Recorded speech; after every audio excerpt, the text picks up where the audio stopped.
This man made the discovery of a lifetime when he broke down the door panel of his car. He had bought the old automobile at a police auction a couple of days back. The asking price was a bargain, and he could not believe that he was the one who got it. But back then, he did not know what was secretly hidden in the door panel. Click the like button and subscribe for more. James McAllister, a 40-year-old former small business owner, had fallen on hard times. The financial downturn had ravaged his thriving construction company, reducing it to little more than a pile of debt and broken dreams. As his company crumbled, so did James's life. His savings were depleted, his home on the brink of foreclosure, and his wife and teenage kids barely masked their worries behind hopeful smiles.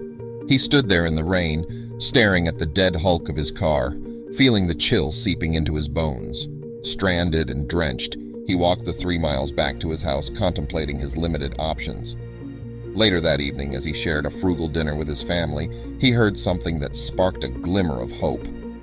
The local news reported an upcoming police auction in their town. Impounded vehicles would be sold off to the highest bidder. His heart pounded with a mix of apprehension and excitement. Could this be his lifeline? With renewed determination, James started to plan. He scraped together every penny of his remaining savings, sold off some of his tools, and even pawned his grandfather's gold watch. With a heavy heart, but a hopeful spirit, he managed to amass a modest sum. Enough, he hoped, to get a working vehicle from the auction. The day of the auction arrived, hot and blazing. As each vehicle was announced, the crowd roared with bids. Prices climbed, and with each passing minute, James's heart sank lower. It seemed like all the vehicles were being sold for more than he could afford. His meager savings looked pitifully insufficient. Just as he was about to give up and trudge back home, the final car was brought up. It was an older model, a bit dusty and with faded paint, but it looked sturdy.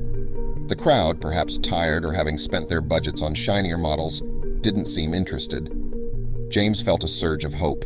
He placed his bid, holding his breath as he waited for a counteroffer, but none came.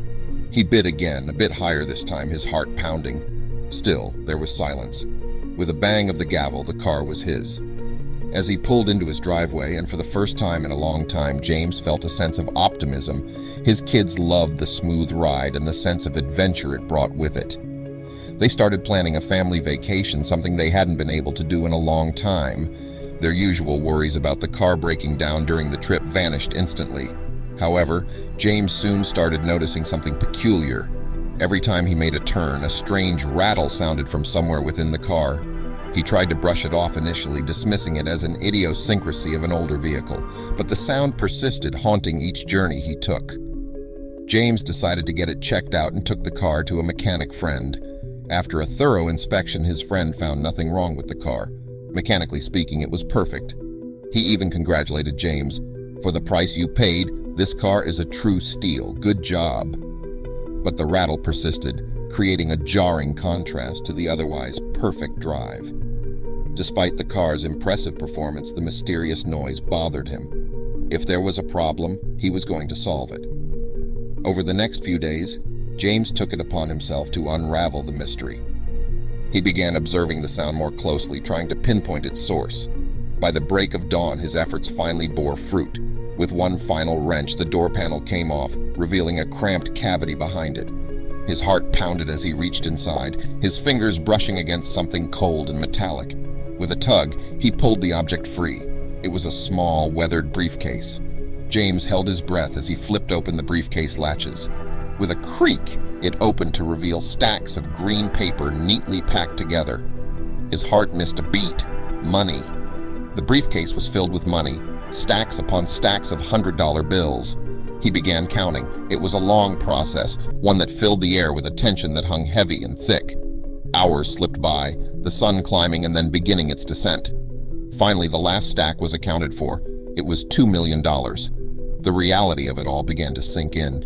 He was sitting in his humble garage with a small fortune spread out in front of him.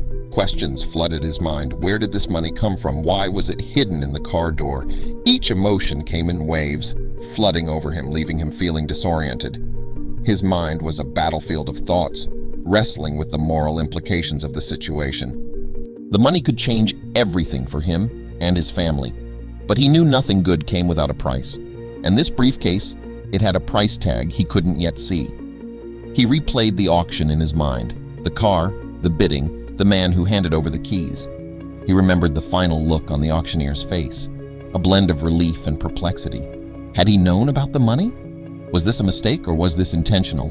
The questions nagged at him, demanding answers that he didn't have. James spent the entire evening lost in thought, facing reality. James learned that the old man was very wealthy, and that was a part of his story. He told James how his house had been broken into, his belongings stolen. The stolen goods had never been found, even after the perpetrators were caught.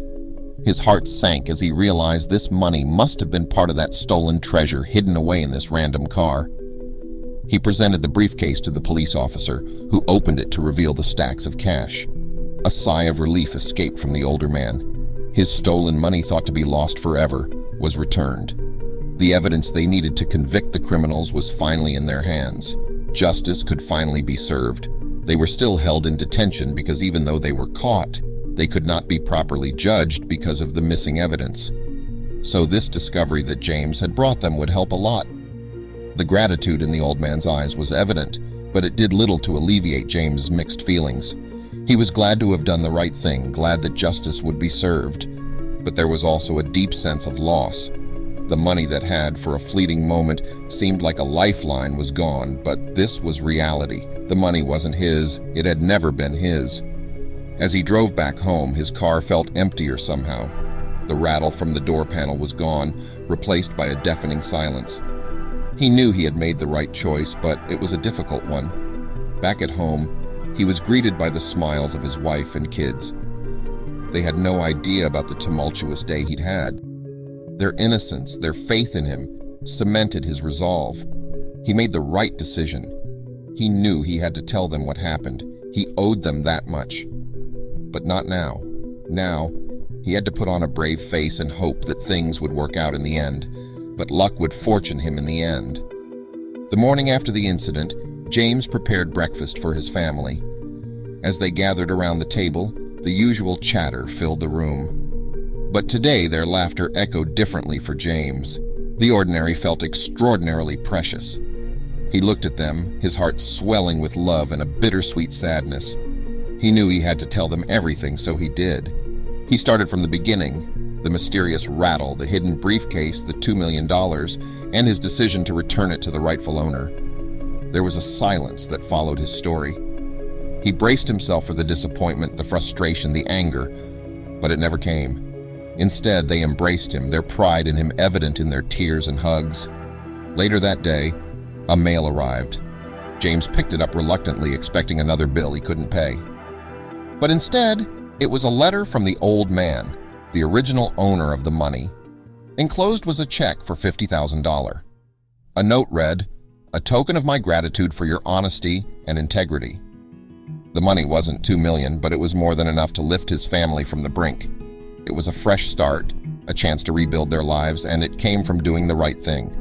This was proof that being good could bear fruit in unexpected ways. He realized in the end he did not just save the old man's treasure, he saved his own integrity and his family's faith in him. He felt proud, and so did his family.